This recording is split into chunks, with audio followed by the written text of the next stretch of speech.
Okay friend, it's time to get started on replacing the wheel bearing. To start, obviously we want to raise and support the front of the vehicle so the wheel's off the ground. Okay, now the next thing we're going to do is go ahead and remove the hubcap from this. For that, I'm just going to use a prying device, carefully get in between the wheel and the hubcap, and separate the two. After that, let's remove all 5 of our lug nuts and then the wheel.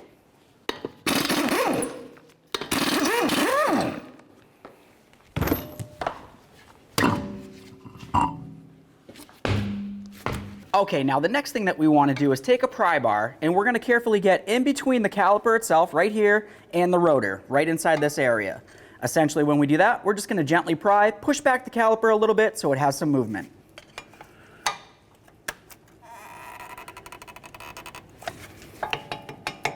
Perfect. Now let's move along to removing our 2 caliper slider bolts.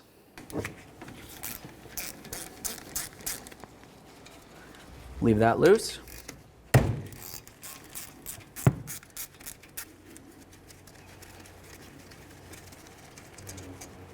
Set those aside. Grab onto your caliper, remove it from the vehicle.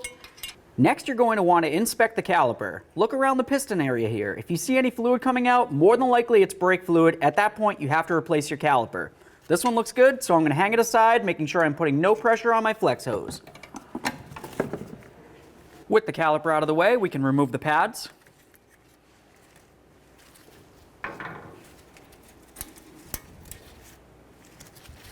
The next thing we're going to do is remove our 2 caliper bracket bolts. Just going to leave that in a couple threads.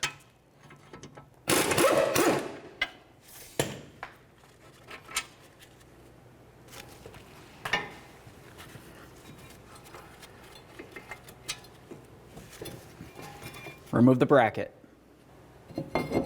Remove the rotor. Now that the brake rotor's off of there, we have a nice clear view of our wheel bearing.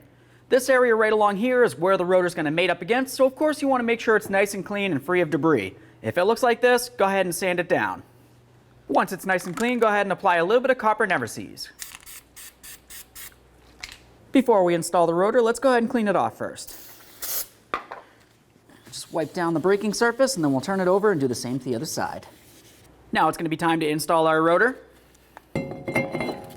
Slide it right on there. I'm going to start one of my lug nuts on just to hold the rotor so it doesn't wobble around on me while I continue working. Okay, now the next thing we need to do is start preparing our caliper bracket. What I mean by that is we're going to take the tins off of it and of course take out the sliders, clean everything, and re-lubricate. Go ahead and pop that right off of there. We'll set it aside for recycling. Now the next thing we'll do is just go ahead and grab onto these sliders.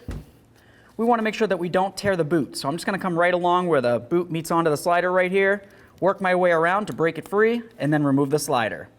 When you remove these, you want to pay attention to which side they were on. As you can tell, right where my screwdriver is right here, there's a rubber grommet on this one. So if I switch it to the other side, I might potentially have braking issues. So I like to just make sure they go back exactly where I got them from. Now that both sliders are out, let's continue on by removing our boot. I'm just going to carefully get in between here, being careful not to damage the boot in any way, and then remove it. Once it's out, just give it a couple squeezes and spin it around a little bit. We're looking for any breaks or tears, and we especially want to make sure that it's not very stiff. If it's stiff, you'd want to go ahead and replace it. This one's still in good condition, so we'll set it aside, remove the other one real quick. Check that one. Okay, and now we can start cleaning everything down. Now the next thing we're going to do is clean up our caliper bracket, especially the areas where those tins were riding. So right in this corner right here, up along there, along here, and then of course the same on the other side.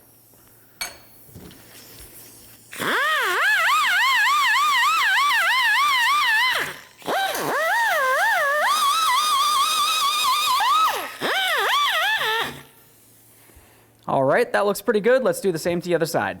Okay, so we have all 4 corners done here. Now the next thing we want to do is pay attention to the center area right here. This is where the rotor is going to be riding inside, so you want to make sure that you don't have any buildup or rust flakes inside there. Just go ahead and scrape it down. Now over a nice collection bucket, we're going to go ahead and clean out our caliper slider ports right here. A little bit of parts cleaner and a nice bore brush.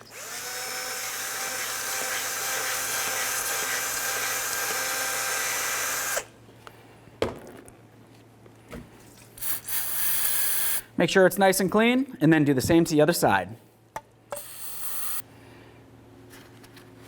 Let's go ahead and wipe any of the existing grease off of this. We want to get it as clean as possible. And then also we want to inspect it. Look at it and see if you see any pitting or rust flakes or anything alike. Anything essentially that's going to keep this from flowing in and out smoothly, you want to make sure you either sand down or of course replace the slider itself if it's very damaged.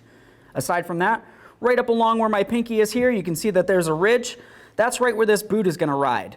If for some reason there's any debris inside the ridge right there, it might make it so that water can make its way inside and cause a braking issue. So just make sure you have no debris inside there as well.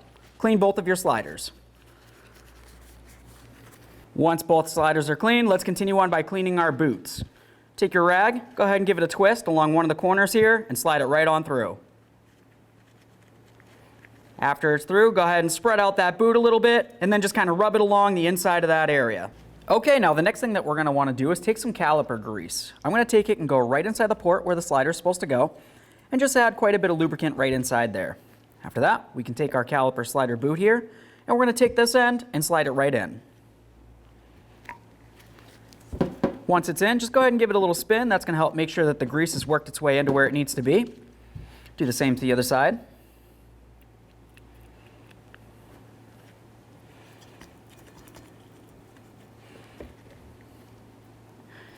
There we are. Now we're going to grab our sliders. Make sure that you coat the entire shaft of your slider itself. And then of course get all the way up to this ridge right here where that boot's going to ride. That's going to help keep moisture out of there. After you've got it coated, go ahead and slide it right into the boot. Listen for a little click, squeeze out the air, and then work it around to work in that grease. Do the same to the other slider. Now continuing with the caliper grease, let's go ahead and coat those areas that we sanded down where the tins are going to ride. This is going to help with vibration dampening and noise reduction.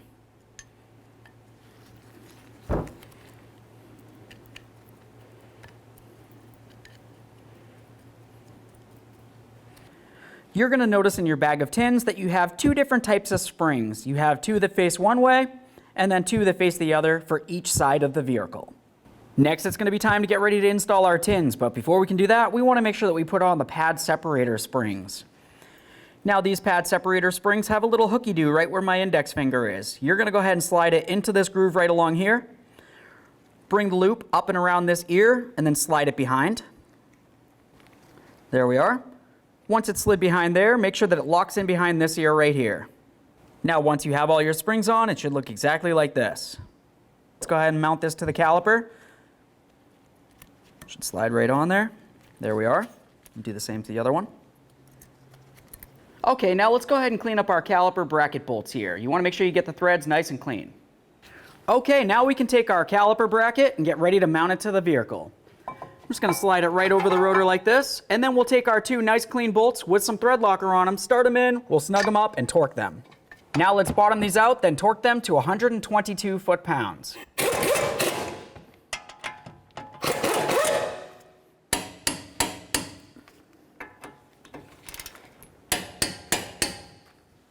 Now let's go ahead and lubricate our caliper. When I say lubricate the caliper, I mean just go along the piston area that's going to touch up against the pad, and then a little bit along each of these two ears. Once again, this is going to help with vibration damp.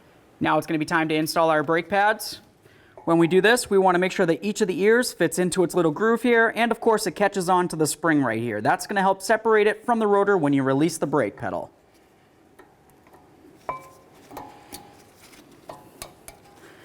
There we are. That should slide around a little bit.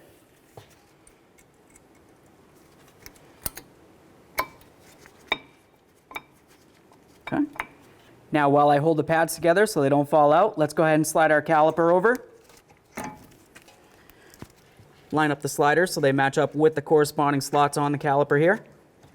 Grab your two slider bolts with a little bit of red thread locker.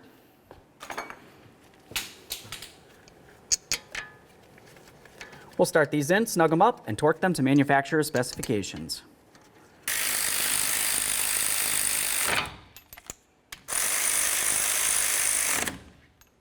Now let's torque these to 25 foot-pounds. Now let's just double check everything. Make sure your springs are sitting as they should. And of course, make sure that the flex hose isn't twisted. Let's go ahead and get this lug nut off of here and then get the wheel and start putting it on.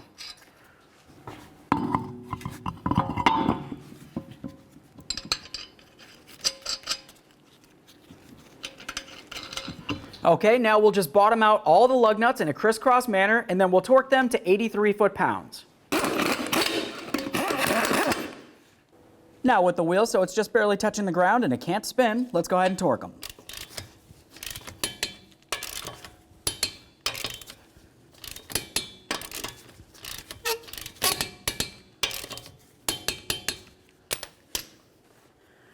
Now we're going to put on our hubcap. Pay attention to this area right here. That's where the valve stem needs to line up.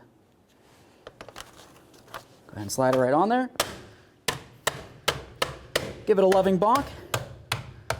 And now let's go pump up the brake. Okay friends, we got the passenger side brakes done. The process for the driver's side is the exact same thing. Easy peasy. What's left to do now? Get under your hood, double check your brake master, make sure that it's full of fluid. After that, take it for a road test.